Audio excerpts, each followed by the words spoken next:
ઓસ્ટ્રેલિયામાં mechanical engineer ચલાવી રહ્યા છે ટ્રક.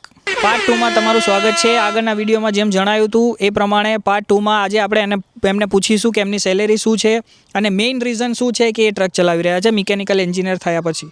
તો આવો વિજયભાઈ, તો તમારે ફર્સ્ટ ઓફ ઓલ તો તમારી સેલેરી કેટલી હશે?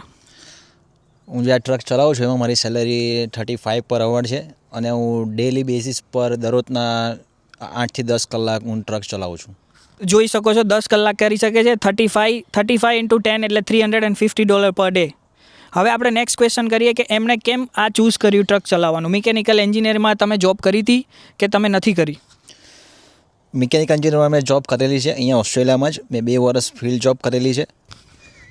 મેં ટ્રક ચલાવવાનું એટલે પસંદ કર્યું કે મને આમાં બહુ જ મજા આવે છે અને ડ્રાઇવિંગ મારો પેશન છે. મેં ફિલ્ડ જોબ બી કરી છે પણ બંનેમાં મને પગાર સેમ મળે છે. આમાં હું ગમે ત્યારે ઊભો રહી શકું છું અને ગમે ત્યારે મારે રજા લેવી હોય તો બી હું લઈ શકું છું. ના મને કોઈ કહેવાવાળું છે કે ભાઈ તું કેમ ઊભો છે કેમ નહીં, બરાબર. હું ગમે ત્યારે બ્રેક લેવી હોય કે અવર્સ વધારે બી થઈ જાય તો બી કોઈ બોલવાળું નથી. તો સૌથી વધારે મને આમાં બહુ જ મજા આવે છે. સો એટ ધ એન્ડ હું મારા મરજીનો માલિક છું અને ઇન્ડિયા કરતાં તો હું સારા જ પૈસા કમાઉં છું. તો આવો ત્યારે ઓસ્ટ્રેલિયા.